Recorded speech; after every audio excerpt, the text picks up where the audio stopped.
hay que dividir el tema de la inflación, creo, en dos puntos.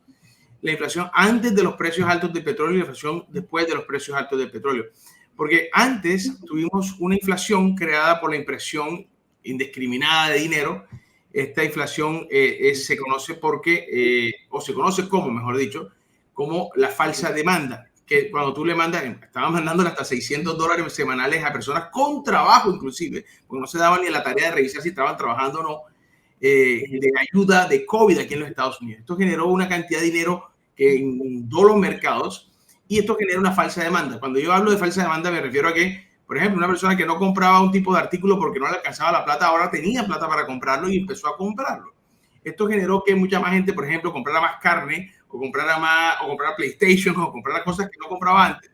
Y esto genera una demanda falsa en el mercado que hace que los que suministran estos productos se queden sin supply, sin suministro, ¿de acuerdo? Entonces, esto hace que importen más productos y con una cadena de suministro que estaba ya golpeada con el COVID y que los barcos no podían salir, quedó lo que se conoce como un cuello de botella. Entonces, este cuello de botella generó una inflación terrible porque los productos no se conseguían ni para los que lo compraban siempre, ni para los que estaban comprando los nuevos con el dinero gratis que les llegaba. Esto generó una inflación enorme, desbordada. La Fed se demoró muchísimo, en mi opinión, en actuar.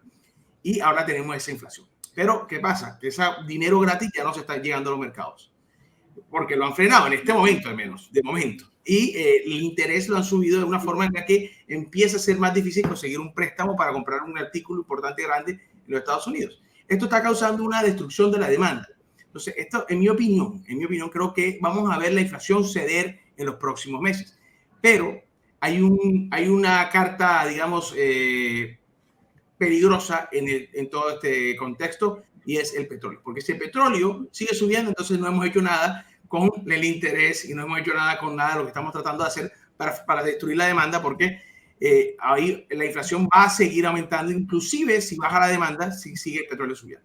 Ya a nivel de la consecuencia de esto que nos estás planteando, ¿cómo puede esto afectar a los mercados y específicamente a Bitcoin? Claro. Entonces ahí tienes que ver, por ejemplo, si la inflación va a ser, si logran controlar el precio del petróleo, yo me atrevo inclusive a decir que vamos a tener una disminución en la inflación, lo cual va a generar algo positivo tanto para el mercado cripto como para el mercado accionario en el corto plazo.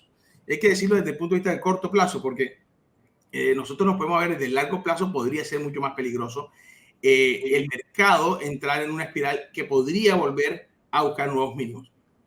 En este momento, con el dato de inflación alto, sin duda el mercado está reaccionando negativamente. No me extraña que el Google esté ahora mismo buscando nuevamente los mínimos y que veamos, por ejemplo, a Bitcoin hacer testear nuevamente los $29,000 en esa zona y buscar quizás una ruptura en ese punto.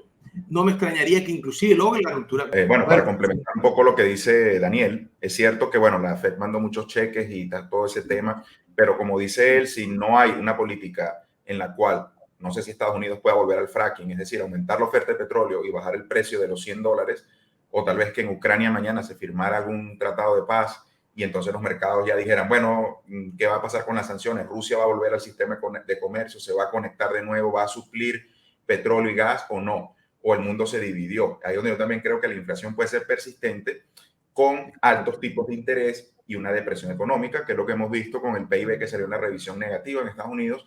Como dice Daniel, también los inventarios en exceso que hay ahorita, precisamente esa destrucción de la demanda por los altos precios, porque la inflación tiende a crear eso.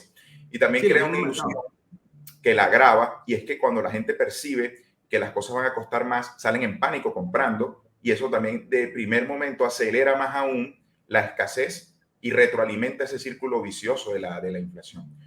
Yo, por lo menos, desde mi punto de vista, lo que he estado tratando de explicar a la gente es que, bueno, yo soy muy escéptico con el mensaje de los bancos centrales, porque siento que, o lo que veo en la data es que tú no puedes aumentar tipos de interés si no tomas en cuenta el tamaño de deuda que has creado.